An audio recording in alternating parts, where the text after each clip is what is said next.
आइए हम परमेश्वर के वचन में देखेंगे और हम निकालेंगे यूहन्ना,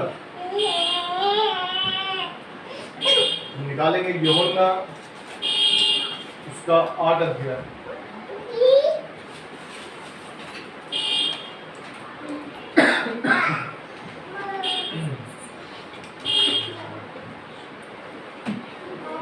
यूहन्ना उसका 8 अध्याय।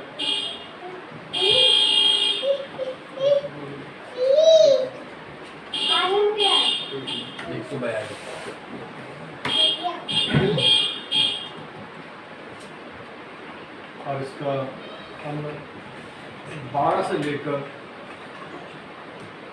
20 तक पढ़ेंगे।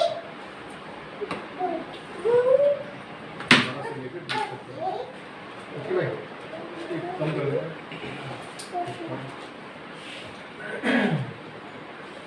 हम निकालेंगे यूहन्ना उसका 8 अध्याय, उसका 12 से लेकर 20 पद तक हम बारी बारी पढ़ेंगे और पेज नंबर 142 है।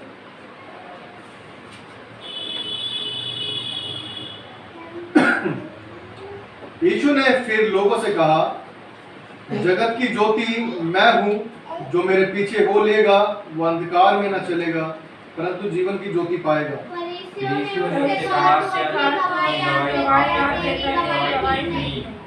यीशु ने उनको उत्तर दिया, भले ही मैं अपनी गवाही आप देता हूं, फिर भी मेरी गवाही ठीक है, क्योंकि मैं जानता हूं कि मैं कहां से आया हूं और कहां को जाता हूं, परंतु तुम नहीं जानते कि मैं कहां से आता हूं या कहां को जाता हूं। तुम शरीर के अनुसार न्याय करते हो, मैं किसी का न्याय नहीं करता। और यदि मैं न्याय करूं भी तो मेरा न्याय सच्चा है, क्योंकि मैं अकेला नहीं परंतु मैं हूं और पिता है जिसने मुझे भेजा है। तुम्हारी व्यवस्था में भी लिखा है कि 2 जनों की गवाही मिलकर ठीक होती है। एक तो मैं अपनी गवाही देता हूं और दूसरा पिता मेरी गवाही देता है जिसने मुझे भेजा। उन्होंने उससे कहा, तेरा पिता कहाँ है? यीशु ने उत्तर दिया, ना तुम मुझे जानते हो ना मेरे पिता को। यदि मुझे जानते तो मेरे पिता को भी जानते। ये बातें उसने मंदिर में उपदेश देते हुए भंडार घर में कही और किसी ने उसे ना पकड़ा, क्योंकि उसका समय अब तक नहीं आया था। प्रार्थना करें। हमारे पिता परमेश्वर से उसकी मातृ राजा को धन्यवाद देते हैं आपके प्रेम दया अनुग्रह के लिए परमेश्वर, आपके वचन पढ़े जाने के लिए, सुने जाने के लिए धन्यवाद करते हैं। आप परमेश्वर जो आप हमसे बातें करना चाहते हैं अपने वचनों के द्वारा हमसे बातें करें प्रभु, और हर एक को परमेश्वर वो हृदय दे परमेश्वर, वो कान दे जो आपकी आवाज़ को सुन सके। सहायता कठोर हृदय को परमेश्वर आप बदल दे, हर एक से बातें आप अपने दास को बुद्धि ज्ञान दे, समझ दे पूरी बोल मेरे में शब्द आपके हों, हर एक बात के लिए ओर से सहायता। छोटी सी विनती प्रार्थना को यीशु मसीह के नाम से मांगते हैं, दया सुने और ग्रहण करें। आमीन।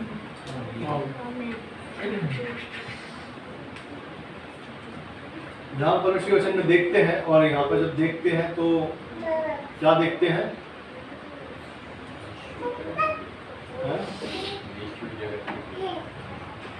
यीशु जगत की ज्योति। हाँ, पहला वचन जो है और हम आज पर ये देखेंगे।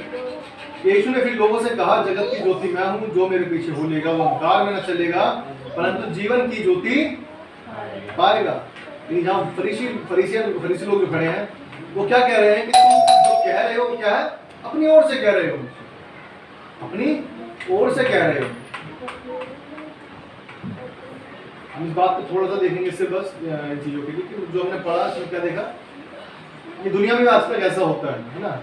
जब हम कहीं किसी को बताते हैं यीशु मसीह के बारे में कि यीशु मसीह कौन है, तो लोग हमसे ही उल्टा कहने लगाते हैं, अरे तुम हमें क्या बताओगे, हमें पता है, ये पता है, वो पता है, ये भगवान तुम्हारा अंग्रेजों का है, इसका है। बहुत सी बातें होती हैं। या फरीसी लोग भी क्या कह रहे हैं यीशु मसीह से कि तुम जो कह रहे हो अपनी गवाही तुम अपने आप दे रहे हो, हम तुम्हारी गवाही को नहीं मानते। लेकिन यीशु मसीह बात क्लियर कर रहा है कि मैं गवाही अपनी नहीं दे रहा अपने आप, मेरा पिता भी इसमें इन्वॉल्व है, वो भी इस बात की गवाही देता है कि मैं उसकी ओर से हूँ। पिता पुत्र पवित्र आत्मा तीनों एक है। परमेश्वर वचन बता रहा है आपको क्लियरिटी से कहता है कि हाँ, कि हम हैं, मैं हूं। फरीसी लोग नहीं मान रहे। आदमी दुनिया में बहुत से लोग क्या है, नहीं मानते। क्या है? दुनिया में आज भी बहुत से लोग नहीं मानते। जब हम किसी को बताते हैं परमेश्वर के बारे में, गीता में दरवाजा खोल देंगे, क्या है? आज भी लोग, बहुत से लोग जो हमें नहीं मानते इस बात को कि यीशु मसीह हमारे लिए आया, हमारे पापों के लिए आया, हमारे उस पाप से रिहा करने के लिए आया, उस गुलामी से रिहा करने के लिए आया जिसके अंदर हम फंसे हुए थे। यानी वो अभी लोग हमारे साथ वाद विवाद करना सब चाहते हैं, सब बहस करना चाहते हैं, लड़ना चाहते हैं, लेकिन कोई परमेश्वर के वचन को उठाकर पढ़ना नहीं चाहता, पढ़ना नहीं चाहता, कोई समझना नहीं चाहता। अगर किसी को समझाया जाए तो सबसे ज्यादा बुरा कौन लगता है? समझाने वाला। याद रखिए, जब हम घमंड में होते हैं, कल मैं ऐसी मैसेज पढ़ रहा था किसी का, तो बहुत अच्छी बात थी, लिखी थी, सच बात है कि जब इंसान घमंड में होता है या अपने आप में कुछ होता है कि मैं सबसे समझदार हूँ, सबसे बुद्धिमान हूँ, जब उसे कुछ समझाया जाता है तो सबसे बड़ा दुश्मन उसे कौन होता है? जो उसे समझा रहा है, वही उसका सबसे ज्यादा बड़ा दुश्मन हो जाता है कि तू मुझे क्या समझाता है, मैं तुझसे बुद्धिमान हूँ, मैं ये हूँ, वो हूँ। यहाँ पर भी यीशु मसीह कह रहा है इस बात को कि जगत की ज्योति मैं हूँ, जो मेरे पीछे बोलेगा वह अंधकार में न चलेगा परंतु जीवन की ज्योति पाएगा। हालेलुया। यीशु मसीह का वचन क्लियर है, वो कहता है कि तुम मुझ में चलो, मैं जगत की ज्योति हूँ। याद रखिएगा, जब हम यीशु मसीह के पास आते हैं तब हमें पता चलता है कि हम कहां पर गलत हैं। दुनिया में कहीं भी चले जाओ, आपको इस चीज का पता नहीं चलेगा कि आप गलत, या मुझे माफ करने के लिए उस यीशु मसीह ने अपने आप का उस बलिदान दिया उस क्रूस पर। दुनिया में कहीं भी चले जाए, लेकिन जब हम परमेश्वर के पास आते हैं, यीशु मसीह के पास आते हैं, तो वो हमें बताता है कि हम क्या है? पापी हैं। हम जन्म से क्या है? पापी हैं। रोमी उस बात को क्लियर करता है, लेकिन दुनिया नहीं मानती, दुनिया इस बात को नहीं मानती। अगर किसी को पूछा जाए तो लोग बोलेंगे मैंने क्या पाप किया है, मैं सब कुछ ठीक हूँ, शुरू से ऐसा कहते हैं ना। और साइंस के हिसाब से अगर हम देखें तो हम किसी बच्चों को देखते तो कहते हैं क्या तू उसका लड़का है क्या, तो उसकी लड़की है क्या? क्यों कहते हैं? थोड़ा मिल रहे होते हैं ना। और साइंस इस बात कहती है कि जीन जो होते हैं वो क्या है? माँ बाप से बच्चों में ट्रांसफर होते हैं ना, जेनेटिक्स जिसे कहते हैं। जब ये गुण जब हम पैदा होते हैं, अपने माँ बाप से हम लेकर आते हैं, वैसे ही वो पाप जो आदम और हव्वा ने किया था उसके साथ हम भी क्या है? बंधे हुए हैं। लेकिन यीशु मसीह के द्वारा हम उस पापों से क्या है?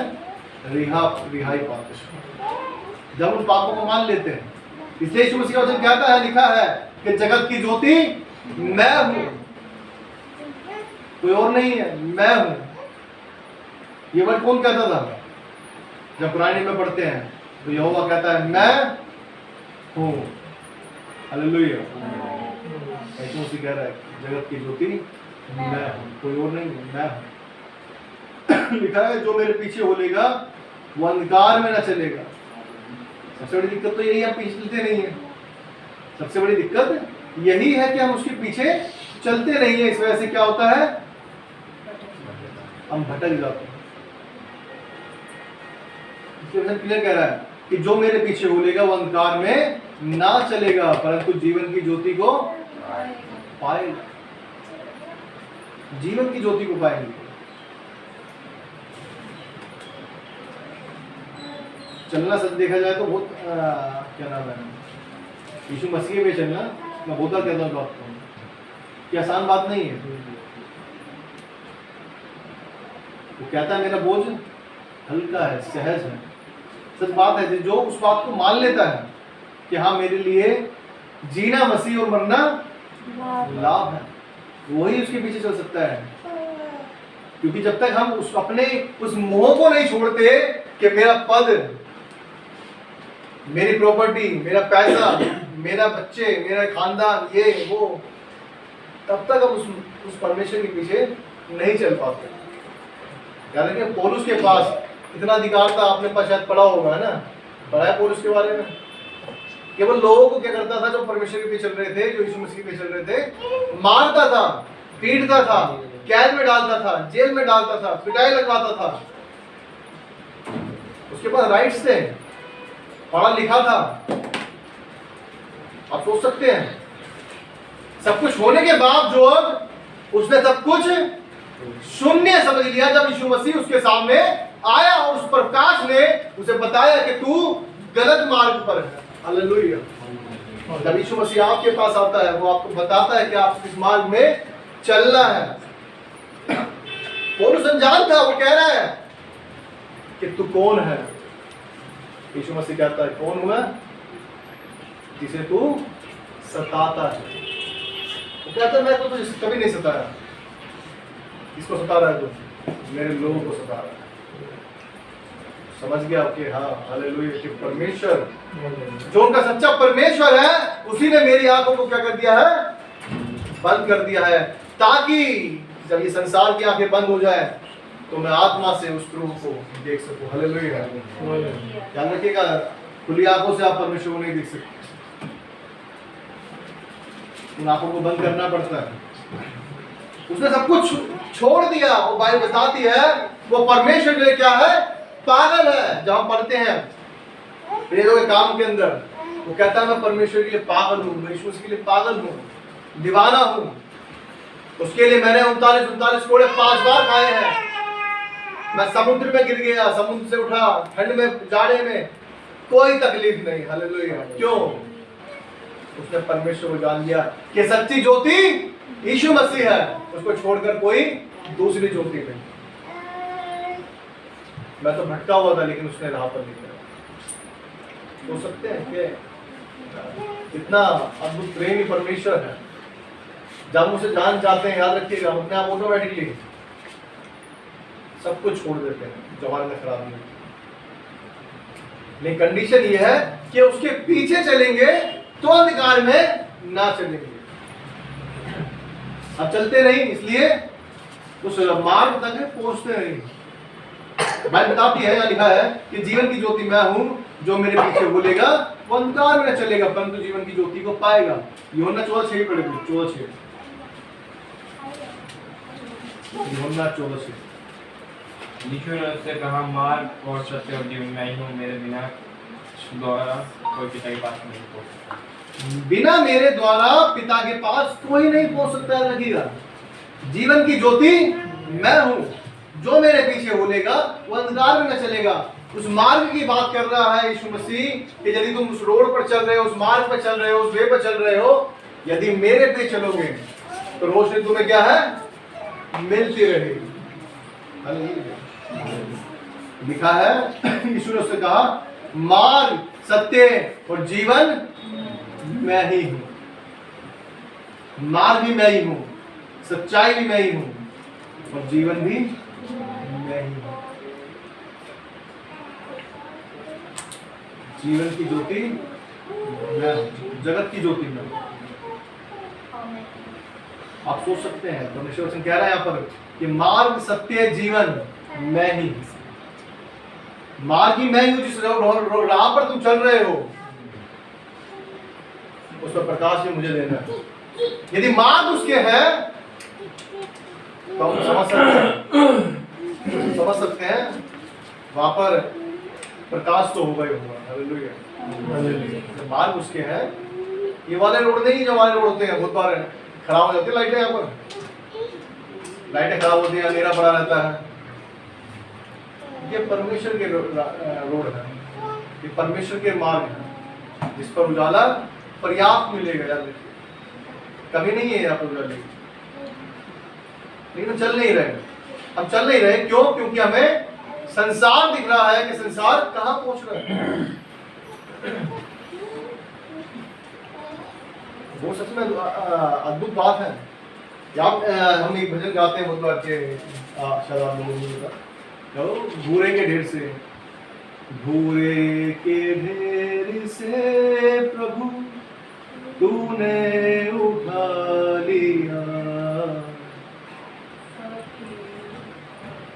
फकीर और दरिद्र को राजा बना, फकीर और दरिद्र को राजा बना दिया। ये जो भजन है कि दाऊद के जीवन से हम देखते हैं, दाऊद कहां पर था, क्या करता था? वो अपने मार्गों को नहीं जानता था, लेकिन उसने मार्गों को परमेश्वर के हाथ में छोड़ा हुआ था कि परमेश्वर जहां तू लेके जाएगा वहां चलेंगे। यूसुफ अपने मार्ग को नहीं जानता था, लेकिन उसको पता था, परमेश्वर ने दर्शन दिया था कि तेरे साथ ऐसा होने वाला है, और उसने अपने मार्गों की चिंता नहीं करी, उसने मार्गों को परमेश्वर के हाथ में छोड़ दिया। तू जहां तू लेके जाएगा मैं तेरे साथ चलूंगा, क्योंकि तू मेरे साथ चलता है, इसलिए जहां तू मुझे लेके जाएगा मैं तेरे उस मार्ग को समझूंगा कि तू मुझे लेकर चल रहा है। हालेलुया। यूसुफ को गड्ढे में डाला गया, हम जानते हैं ना, क्या बन गया वो? प्रधानमंत्री, वो बन गया प्रधानमंत्री। दाऊद क्या करता था? भेड़ चढ़ाता, वीणा बजाता, लेकिन परमेश्वर ने क्या करा उसे? राजा बना दिया इज़राइल का। हालेलुया। हम क्या सोचते हैं, हम क्या सोच सकते हैं? हम बहुत बार सोचते हैं, हमारी सोच क्या है कि इतना बड़ा कैसे हो सकता है। और अब हम अपने जीवन में सोचें, जैसे परमेश्वर वचन कह रहा है कि जगत की ज्योति मैं हूं। यदि हम उसके पीछे चलते हैं और हम वचन को पढ़ते हैं, मत्ती 6:33 लिखा हुआ है, जब हम लास्ट टाइम देख रहे थे, कि यदि तुम उसके धर्म और राज्य की खोज करोगे तो सब वस्तुएं तुम्हें अपने आप मिल जाएंगी। अब हम यहाँ पर देखते हैं, मार्ग भी वही है, सच्चाई भी वही है, जीवन भी वही है, देने वाला भी वही है। यूसुफ और दाऊद जानते हैं इस बात को, कह रहे हैं जो करना है करें, कोई दिक्कत नहीं। यूसुफ बड़ी तकलीफों से होके वो भी निकला, गड्ढे में गया, उस पर गलत इल्जाम लगे, जेल में गया, गुलामी में था, दासत्व में था, दास था, लेकिन अपना अधिकार नहीं था उस पर ना। लेकिन उसने क्या सोचा होगा कि परमेश्वर किस रास्ते से निकाल कर मुझे उस प्रधानमंत्री की सीट पर उठा देगा। दाऊद जो भेड़ चराता था, अपने भाई को खाना लेकर जा रहा है, खाना खा लो। गोलियत से लड़ने के लिए गए, वो क्या था? छोटा बच्चा, छोटा जो लड़का था, माँ ने दिया खाना लेके चला जा, जा भेड़ों को देख ले, क्या ये कर ले, वो कर ले। क्या उसने सोचा था कि मैं इस भेड़ चराने से उस राज्य तक पहुंच सकता हूं? कौन कर सकता है? परमेश्वर कर सकता है।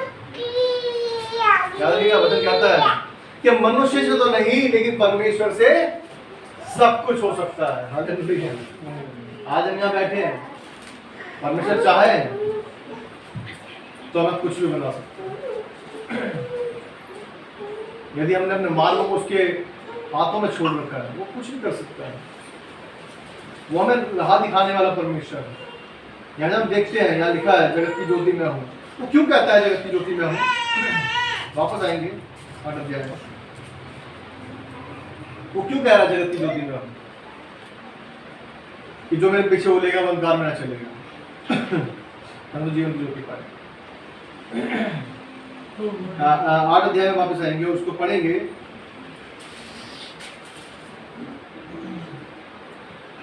नौ 8 का 9, 10, 11 पर। परंतु यह सुनकर बड़ों से लेकर छोटों तक एक एक करके निकल गए, और यीशु अकेला रह गया, और स्त्री वही बीच में खड़ी रह गई।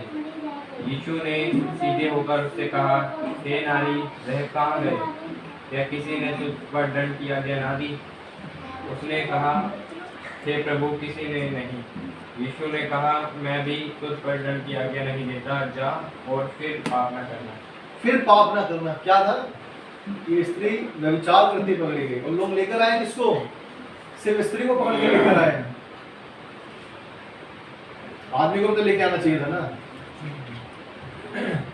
स्त्री को लेकर आए और क्या पूछ रहे हैं कि इसको क्या है, पथराव करके मार देने की आज्ञा है।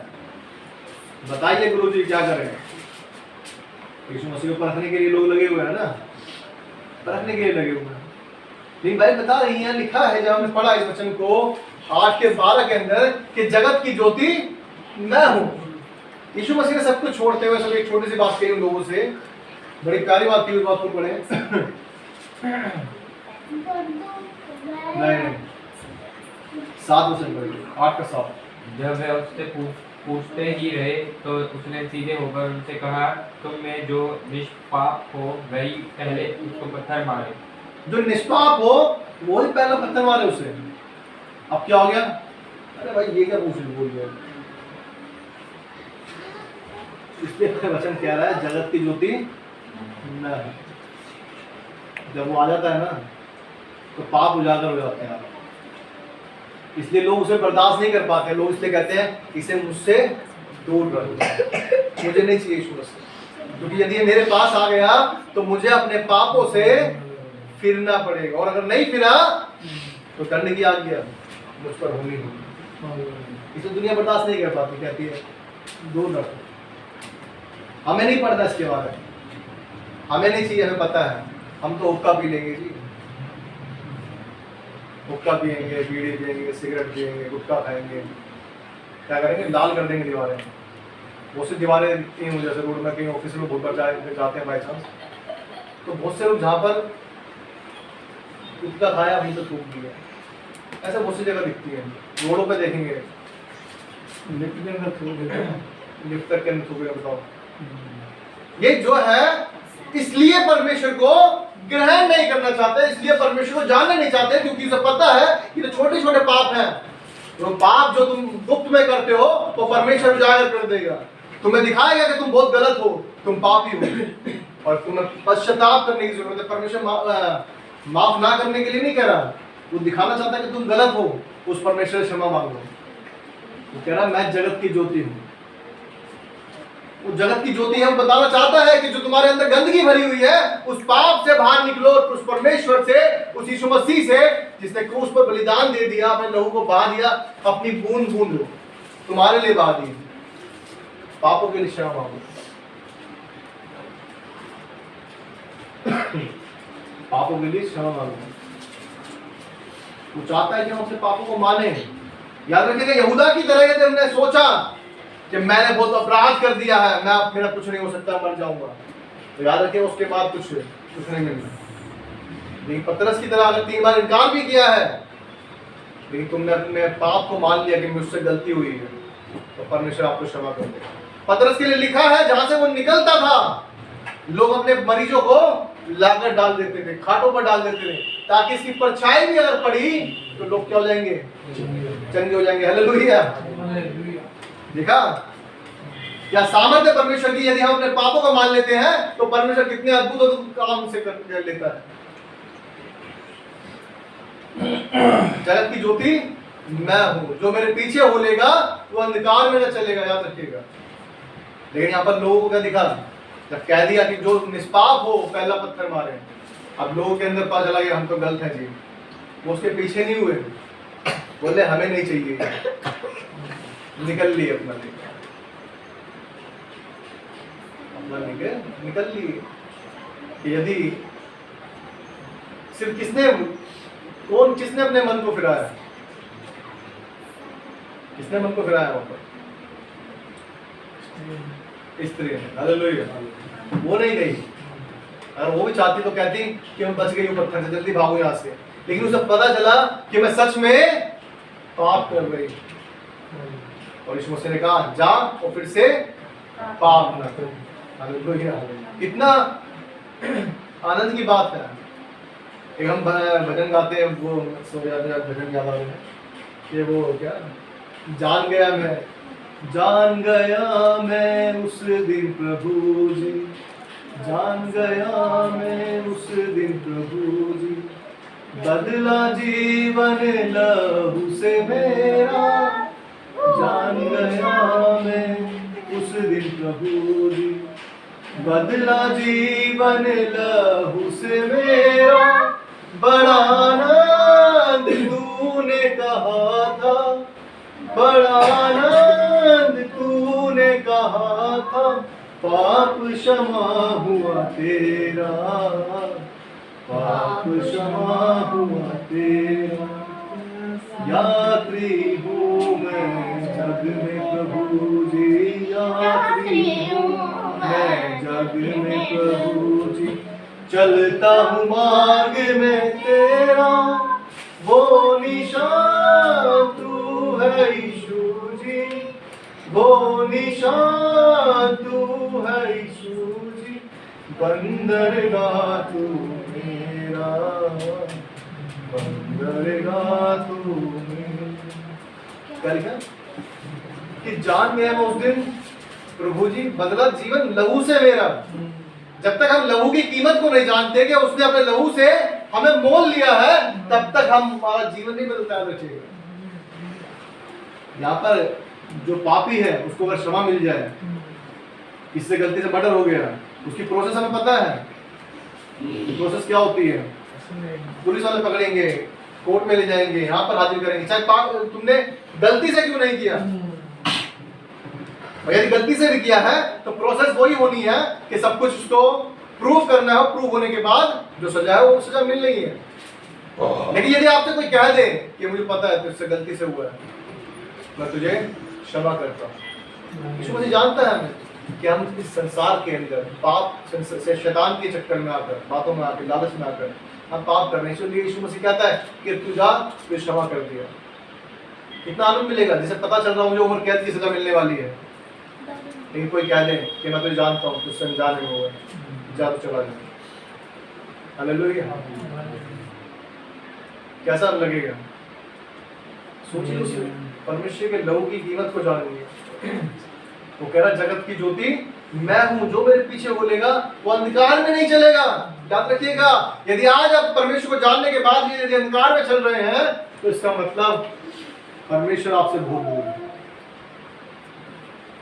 इसका मतलब आप परमेश्वर को जाने तो जरूर थे, लेकिन आपने उसे छोड़ दिया। यीशु मसीह नहीं छोड़ता, लेकिन तुमने छोड़ दिया। परमेश्वर नहीं छोड़ता, तुमने छोड़ दिया।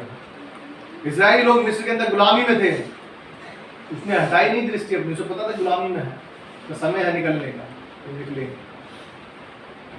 या वचन जब देखते हैं कितनी अद्भुत रीति से परमेश्वर वचन लिखता है, किस तरह से स्त्री को कहा यीशु मसीह ने, उसने कहा हे प्रभु किसी ने नहीं। यीशु ने कहा मैं भी तुझ पर दंड की आज्ञा नहीं देता, जा और फिर पाप ना करना। कितनी आनंद की बात है, कितनी खुशी की बात है। हमें कोई यदि कह दे कि जा फिर से पाप ना कर, मैं तुझ पर दंड की आज्ञा नहीं देता।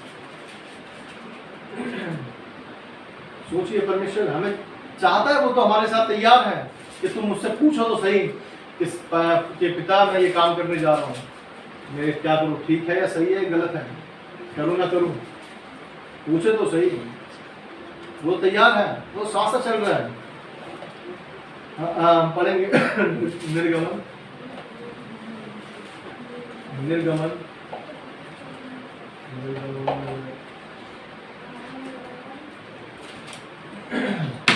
13 अध्याय, निर्गमन 13, निर्गमन 13 उसका 21 और 22। निर्गमन 13 का 21 और 22। उनको मार्ग दिखाने के लिए मेघ के खंभे में और रात के उजियाले देने के लिए आग के खंभे में होकर उनके आगे आगे चला करता था, जिससे वे रात और दिन दोनों में चल सके। उसने न तो बादल के खंभे को दिन में और न आग के खंभे को रात में लोगों के आगे से हटाया। ना रात में न दिन में लोगों के आगे से हटाया। दिन में मेघ का खंभा और रात में आग का खंभा बनकर चल रहा है कि तुम्हें राह दिख सके, तुम्हें मार्ग दिख सके। लेकिन हम क्या करते हैं, हम पूछते हैं हेलो हाँ भाई क्या करूं, बताएगा क्या मुझे तू कि क्या करना है। हम परमेश्वर के होने के बावजूद भी परमेश्वर से नहीं पूछते, उस परमेश्वर से नहीं पूछते कि हमें क्या करना है। हम किससे पूछते, दुनिया से पूछते। बड़ी गलत बात है हमारी। कितना अच्छा वचन है, हम वचन तो सारे अच्छे हैं, लेकिन कितना अच्छा लिखा है जब हम पढ़ते हैं इसको बात को कि और यहोवा उन्हें दिन को मार्ग दिखाने के लिए, किसका क्या दिखाने के लिए, मार्ग दिखाने के लिए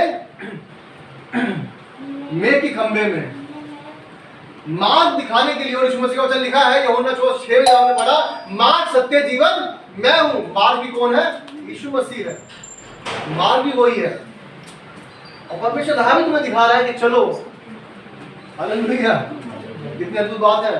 रोशनी भी वो दे रहा है, रास्ता भी वो तैयार कर रहा है, सब कुछ वो कर रहा है। वो कह रहा है कि तुम मेरे पीछे चलो तो सही, पीछे मेरे चलो तो सही। हम नहीं कहते बहुत माँ बाप, बहुत से माँ बाप हार जाते हैं बच्चों से, उसके बाद कहते हैं अरे बेटा तू कम से कम ये कर तो सही, सब कुछ तेरा ही तो है। क्या कहते हैं? सब कुछ तेरा ही तो है। हम कहते हैं सब कुछ तेरा ही है, लेकिन कौन कहेगा? हम कहते हैं सब कुछ तेरा ही तो है।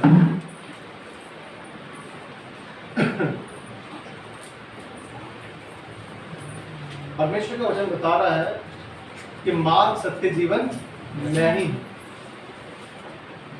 मार्ग सत्य जीवन मैं ही हूं। राह मैं दिखाने वाला हूं, राह मैं दिखाऊंगा, लेकिन लोग क्या है? चलते नहीं हैं। जब वचन को पढ़ते हैं, लिखा हुआ है, दोबारा मैं पढ़ता हूं आपके लिए 21 पद को, और यहोवा उन्हें दिन को मार्ग के दिखाने के लिए मेघ के खंभे में और रात को उजाला देने के लिए आग के खंभे में होकर उनके आगे आगे चला करता था, जिससे वे रात और दिन दोनों में चल सके। परमेश्वर चाहता है कि हम हर समय उसकी अगुवाई में चल सके। वो दिन में भी और रात में भी हमें हमारी अगुवाई कर रहा है, लेकिन हम क्या कर रहे हैं? हेलो, हाँ भाई, क्या करना बता यार मुझे। दुनिया से पूछते हैं, परमेश्वर से नहीं पूछते। जब परमेश्वर से पूछेंगे, परमेश्वर हमें बताएगा, वो राह बताएगा जहां पर हमें चलना है, क्योंकि वचन बता रहा है यूहन्ना 6 में जब हम पढ़ते हैं, मार्ग सत्य जीवन मैं ही हूं। दुनिया में बहुत से लोग आए हैं, लेकिन किसी को पता नहीं हमारा उद्देश्य क्या जीवन का है ना। हमें सुबह उठे हैं, खाया पिया, ऑफिस गए, ऑफिस से आने के घर पर आ गए, घर पे आने के बाद फिर सो गए, सोने के फिर उठ गए, फिर सुबह चले गए, फिर आ गए, इस तरह चले जाते हैं। और लास्ट में मरने के बाद हमारे स्वर्ग लगा देते हैं। चाहे 200 पी रहे थे, चाहे 200 खा रहे थे, कुछ भी कर रहे थे, गलत कर रहे थे, कुछ भी कर रहे थे, फिर भी स्वर्ग है। ये वचन बता रहे हैं यहाँ पर, जगत की ज्योति मैं हूं। जब तक आप ज्योति में नहीं बैठे तो आपको पता कैसे चलेगा? यहाँ पर वो स्त्री जिसने व्यभिचार किया था, उसे पता चला कि मैं पापी हूं, लेकिन यीशु मसीह ने मुझे छोड़ दिया। मुझे छोड़ दिया क्यों? दंड के भागी तो मैं थी, लेकिन उसने कहा कि मैं तुझ पर दंड की आज्ञा नहीं देता, जा आगे से पाप मत करना। लेकिन जो लोगों ने कहा था कि इसने पाप किया है, जब उन्हें कहा गया कि पत्थर मारो इस पर जिसने पाप ना किया हो, सब चले गए। आज दुनिया में भी ऐसे लोग हैं, जैसे लोग पता चलता है कि हमारे पाप दिखने वाले हैं, वो उस जगह को छोड़ देते हैं। नहीं रुकना यहाँ पर। क्यों नहीं रुकना?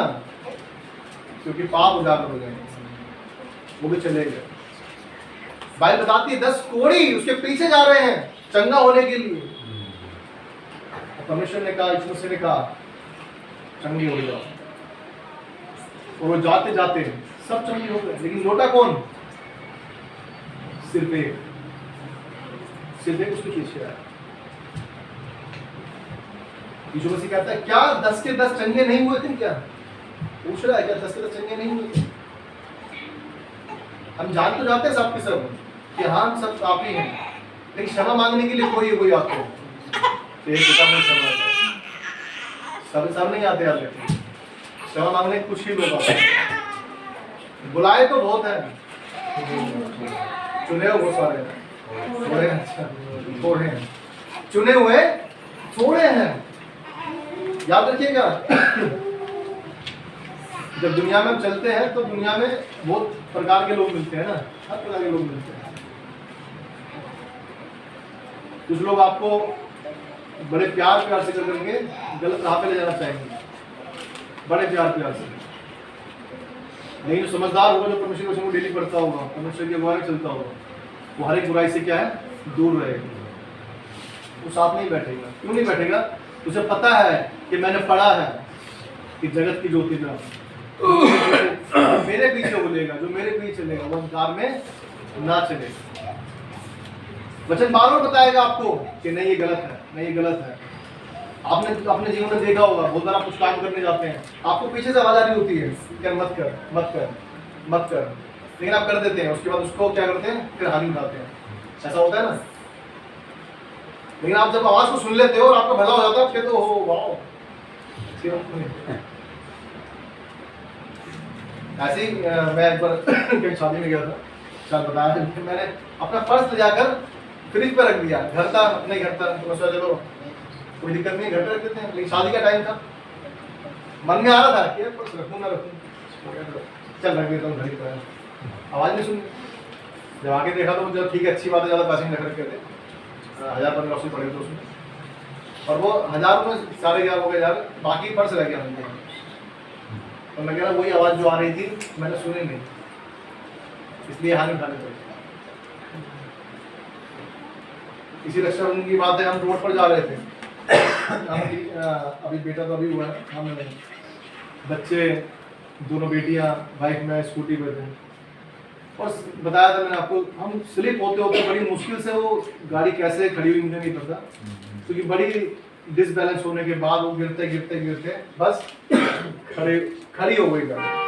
और गिरते तो वाइफ की भी टूट जाता, हड्डी वड्डी टूट जाती, बच्चे की टूट सकती थी, और शायद मेरे भी लगती, क्योंकि पीछे वाले को पता नहीं होता, वो अपने हिसाब से जहाँ मर्जी गिरता है। किसी से गाड़ी आती तो हो सकता है कुछ और भी हो सकता था, लेकिन वचन बताता है कि यहोवा मेरा चरवाहा है, मुझे कुछ घटी ना होगी। चाहे मैं घोर अंधकार से भरी हुई तराई में होकर चलूं तो भी हानि से न डरूंगा, क्योंकि तेरे सोटे और तेरे लाठी से मुझे शांति मिलती है। Hallelujah, hallelujah. याद रखिएगा, परमेश्वर बड़ा प्रेम करता है हमसे, वो नहीं चाहता कोई भी नाश हो। यहाँ लिखता है, जो वचन को पढ़ते हैं 22 पद में, उसने ना तो बादल के खंभे को दिन में और ना आग के खंभे को रात में लोगों के आगे से हटाया। हम सोचते हैं बहुत बार परमेश्वर मुझसे दूर हो गया, अरे भाई वो दूर नहीं हुआ, तुम दूर हुए हो, तुम दूर हो गए। तुम्हें अपनी जरूरतें थी, तुम्हें पता था कि मुझे ये पैसा लेना, यहाँ से लेना है, यहाँ से करना है, ऐसे करना है, 2 नंबर का काम करना है, 3 नंबर का काम करना है, तुम उससे दूर हुए। परमेश्वर तुम्हारे पास हमेशा खड़ा हुआ है, हमेशा उपस्थित। इब्रानी 13:5 में लिखा है कि जो तुम्हारे पास है उस पर संतोष रखोगे तो मैं तुझे कभी ना छोड़ूंगा, कभी ना त्यागूंगा। तुम अपने आप परमेश्वर को दूर करते हो, वो दूर नहीं होता, याद रखिएगा। जब हमारी जरूरतें ज्यादा हो जाती हैं तो हम खुद अपने आप से दूर कर लेते हैं। भाई बताती है, जब हम पढ़ते हैं 6:23 में लिखा है, कौन सी बुक में लिखा है कि पाप की मजदूरी क्या है, मृत्यु है। पाप की मजदूरी क्या है, मृत्यु है। याद रखिए, हम जब पाप करते हैं, एक बच्चा पैदा होने में 9 महीने लगते हैं ना, धीरे धीरे करके क्या है वो उस बच्चे का जन्म रूप लेता है। वैसे ही पाप, छोटा पाप करते करते करते करते बड़े होते होते उसे टाइम लगता है। उसके बाद वो क्या होता है, बाइबल बताती है, वो गर्भवती होता है। पाप क्या है, गर्भवती होता है, वो जन्म लेता है पाप का, धीरे धीरे करके होता है, इकट्ठा नहीं होता। या 2 गाने तो खा के देख, ले गुटखा ले, अरे गाना थोड़ा खा के देखने, थोड़ा कुछ अच्छा दिखा, कुछ सिगरेट थोड़ा सा एक पी के दे, थोड़ा सा गाना, खांसी है थोड़ी सी, नहीं यार नहीं, अरे चल ले देखे कोई बात नहीं, करते करते आज थोड़े से ज़्यादा बड़ा पैक मत ले, थोड़ा सा ले ले। आजकल यही चलता है ज़्यादातर।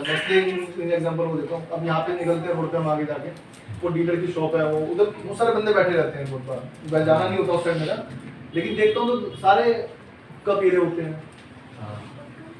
अभी मैं हम राष्ट्रीय घर में रुके हुए थे, तो वहाँ पर भी मैंने देखा उनकी एज शायद 60+ हो गई, 60-65 के ऊपर हो गई, दादाजी लगते हैं वैसे, मतलब उनके रिश्तेदारी के हिसाब से। तो सुबह सुबह जब मैं स्कूल छोड़ने जाता था तो 7:30 बजे, 6:45 बजे हुक्के के लिए आँच तैयार कर रहे होते थे। आप सोच सकते हैं कितना इंसान पाप में जा रहा है। रात को 11 बजे देखोगे, 10:30 बजे देखोगे तो आँच तैयार हो रही होगी हुक्के के लिए, अपने शरीर को जला रहे हो। याद रखिए, आज हम जला रहे हैं, ऊपर नरक की आग जो है हमेशा जलती रहती है। याद रखिए, अगर कीड़ा कभी नहीं मरता, बाइबल में लिखा है। तो दूसरी मृत्यु है, याद रखिएगा, मृत्यु यहाँ जाने के बाद दूसरी मृत्यु भी चखनी पड़ेगी। यदि पाप में मर गए तो वहां पर आग जलती रहेगी, हमेशा हमेशा जलती रहेगी। या छोटी सी रोटी अगर गर्म हाथ से फूल के लग जाए तो हाथ इतना तेज गर्म हो जाता है कि मजा आ जाता है ना। आज लगते ही बड़ा मजा आ जाता है। गलती से बताया ना वाइफ ने किसी ने कि पतीला गर्म है, पतीला उठा ले तो वहीं क्या छूट जाता है ना, ऐसा होता है। क्यों? ओवर हीट बर्दाश्त नहीं होते। तो नरक क्या कैसे बर्दाश्त होगी? वहां तो कुछ है ही नहीं। यहाँ पैर रखोगे तो आगे, यहाँ रखोगे तो आगे, जहाँ रखोगे आगे आगे। लिखा होता है ना सेल ही सेल, गद्दे गद्दे, बाई गई, तो ऐसे आगे आगे न रखने। आज हम डर नहीं रहे। कभी मन करे रात को सोने से पहले थोड़ा आंख नीचे देखना कि कितना प्यारा दृश्य लगेगा। आगे आग लग रही होती, सॉरी प्यारा नहीं मतलब है तो खराब, मतलब अपने आप सोच के देखे कि अगर हम गलती से चले गए तो कैसा होगा। कहते कि आग बहुत बेकार चीज है, सही चीज में यूज करी जाए तो अच्छी लगती है। लेकिन घर के अंदर हम गैस जलाते हैं अच्छा लगता है ना, घर में आग लग जाए कैसा लगेगा? फिर बुरा तो लगेगा। साथ में देखें कहाँ से कूदना है, अड्डे टूटने की कोई दिक्कत नहीं, जलना नहीं चाहिए, कूद जाएंगे कहीं पे भी। बहुत साल पहले की बात है, हमारे घर में भी आग लग गई थी एक बार करोल बाग में। चाचा रात को लेटे होते तो पैर लग गया, लाइट गई हुई थी, मोमबत्ती दिए जलाए रखते हैं पहले मिट्टी के तेल वाले, उधर से लाइट लगी और पूरे घर में आग लग गई। और हम छत के ऊपर थे, शायद गर्मी का टाइम भी था, और साथ वाली छत पर हमें उतरना पड़ा। हमारा 5 मंजिल बना हुआ था और पड़ोस वाले का जहाँ तक मुझे याद है 2 मंजिल था शायद उनका। 3 मंजिल हमें उस साड़ी से या जो भी ऊपर मिले कपड़े लपेट के लेके चले गए, उतर रहे हैं नीचे। आग गैस में जल रही अच्छी लग रही है, लेकिन घर में लग रही तो फिर पता है अब क्या होने वाला है। आग से डरने की जरूरत क्यों है? क्योंकि अगर आगे वाली आग से बचना है तो उस परमेश्वर की आग से हम अपने आप को शुद्ध कर लें। यशायाह कहता है, लिखा हुआ यशायाह में, वो कहता है मैं तेरे नाम को अपने होठों से लेने के भी योग्य नहीं। परमेश्वर का नाम व्यर्थ नाम लेना, व्यर्थ नाम नहीं, याद रखिएगा। उसका नाम लेने के लिए अपने आप को शुद्ध करना जरूरी है। यशायाह कहता है मैं तेरे नाम को अपने होठों से लेने के योग्य नहीं हूं। एक अंगारा उसके होठों को छूता है, क्या शुद्ध कर देता है। उस आग की जरूरत है आज हमें कि हमें उस पवित्रता में चलने के लिए तैयार कर दे। याद रखिएगा, आज यदि आज पाप में मर गए, आगे कोई सोल्यूशन नहीं है, आगे कोई सोल्यूशन नहीं है। क्योंकि बाइबल बताती है, जब पढ़ते हैं मत्ती मरकुस लूका यूहन्ना के अंदर, यीशु मसीह के आसपास 2 और डाकू क्या थे, लटकाए गए थे। यीशु मसीह डाकू नहीं था, लेकिन क्या है, डाकू के बीच में लटकाया गया। एक ने तो मन फिराया, एक ने मन नहीं फिराया। एक ने मन फिराया, एक ने मन नहीं फिराया। एक ने कहा कि यदि तू परमेश्वर का पुत्र है तो अपने आप को बचा, मुझे भी बचा। लेकिन एक ने कहा कि हमने तो जो पाप किया है उसकी सजा पा रहे हैं, लेकिन इसने कुछ भी नहीं किया। हे यीशु, यदि तू जब अपने राज्य में आए तो मेरी भी सुधि रखना। यीशु मसीह ने क्या कहा, आज ही तू मेरे साथ स्वर्ग लोक में होगा। हालेलुया, कितनी आनंद की बात है। मरने से पहले उसने अपने आप को, इस बात का, यीशु मसीह को अंगीकार कर लिया कि यीशु मसीह परमेश्वर का पुत्र है। उसने विश्वास कर लिया कि यीशु मसीह परमेश्वर का पुत्र है, बच गया। हालेलुया। आज बचने की आवश्यकता है, आज अपने पापों से फिरने की आवश्यकता है। याद रखिएगा, पाप अच्छा लगता है, मैं मना नहीं करता इस चीज को, मैं मना नहीं करता। सिर्फ बताऊं क्यों अच्छा लगता है, क्योंकि वो हमारे शारीरिक जो वो है उसको पूरा करता है। एक तरह से गाली बकनी है, बक दी जो मर्जी बकती, कोई दिक्कत नहीं। मारना है तो 240 में मार दी, 3 में मार दी, कोई दिक्कत नहीं है। क्योंकि वो हमें अपनी आत्मा में कंट्रोल करने के लिए नहीं कहता। वो कहता है जा, जैसा मर्जी कर, जैसा मर्जी रहे। चाहे 2 के साथ में बात कर, 2 लड़कियों से बात कर, शादी के बाद बात कर, जो मर्जी कर, कोई फर्क नहीं पड़ता। बहुत से लोग ऐसे हैं जिन्हें फर्क नहीं पड़ता। मेरे ऑफिस में भी बंदा ऐसा ही है, और मैंने उससे पूछा ना, कभी मन से गवाही नहीं देती इस चीज की कि हम गलत कर रहे हैं। बोला यार गलत है, लेकिन फिर भी, क्योंकि यीशु मसीह को इसलिए कोई स्वीकार नहीं करता, क्योंकि वो कहता है जगत की ज्योति मैं हूं, और जहां पर ज्योति है वहां पर अंधकार नहीं रहेगा। हालेलुया। जहां पर यीशु मसीह है वो आपके पापों को बताएगा कि आप यहाँ पर गलत है और आप उस पाप को छोड़ेंगे। याद रखिए, जब तक यीशु मसीह आपके पास रहेगा वो आपके पापों को छुड़ा के ही रहेगा। लेकिन आपने अगर स्वीकार किया इस बात के लिए, जैसे इन लोगों ने पत्थर मार नहीं पाया तो उनको क्या लगा, अब निकल लेना भला यहाँ से, चलो जी यीशु मसीह पीछे की जरूरत नहीं है, तो निकल लेते हैं। क्यों पाप से फिरें? अरे पाप से फिरने के लिए आपको यीशु मसीह के पीछे चलना पड़ेगा, उसको स्वीकार करना पड़ेगा, अपने पापों को अंगीकार करना पड़ेगा, परमेश्वर से उस पापों की क्षमा मांगनी पड़ेगी कि परमेश्वर मुझे क्षमा कर।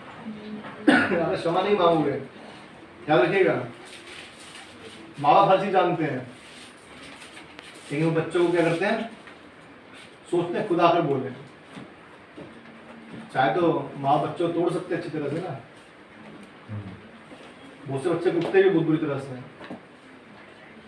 लेकिन वो बहुत ज्यादा ढीठ हो जाते हैं। इसलिए परमेश्वर भी हमें तरस खाता है, कहता है अब सुधर जाएंगे, अब मान जाएंगे, अब मान लेंगे।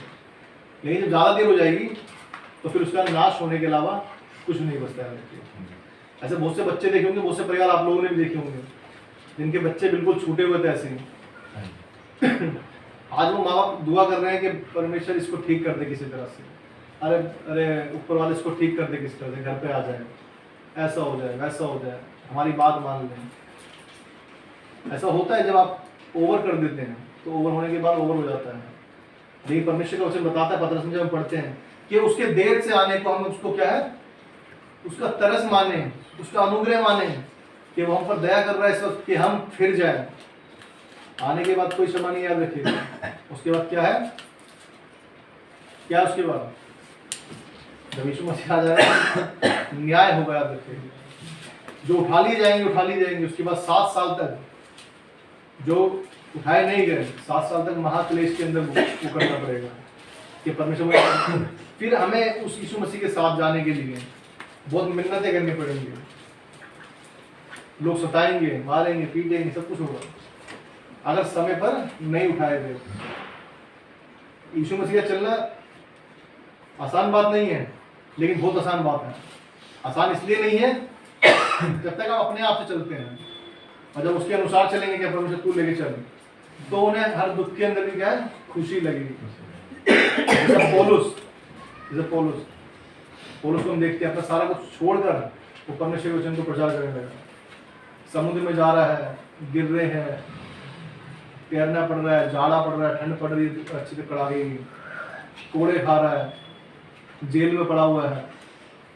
कहता है मेरा जीना मसीह, मरना लाभ। अय्यूब अपने बॉडी पर पूरे फफोले पड़े हुए हैं, सब कुछ पड़ा हुआ है, लेकिन कह रहा है जिसने दिया उसने लिया, उसका नाम धन्य है, यहोवा का नाम धन्य है। कौन कह सकता है ये बात? वही कह सकता है जो परमेश्वर पर बस छोड़ दिया सब कुछ कि तू ही अब जीऊंगा तेरे लिए, मरूंगा तो तेरे लिए, बात खत्म। जिसे पता चल गया कि सिर्फ मार्ग, सत्य, जीवन वो ही है, बिना उसके पिता के पास कोई नहीं पहुंच सकता। हालेलुया। आज हमें देखने की जरूरत है हम कहाँ पर सच में परमेश्वर के पास में है या परमेश्वर से दूर है। क्या आज भी हम अपने पापों में फंसे हुए हैं या पापों से निकल चुके हैं? आइए हम सब आराधना में जाएंगे, परमेश्वर के वचन पढ़े जाने, सुने जाने बहुत आशीष। आमीन। और आराधना में हम धन्यवाद करते हैं जो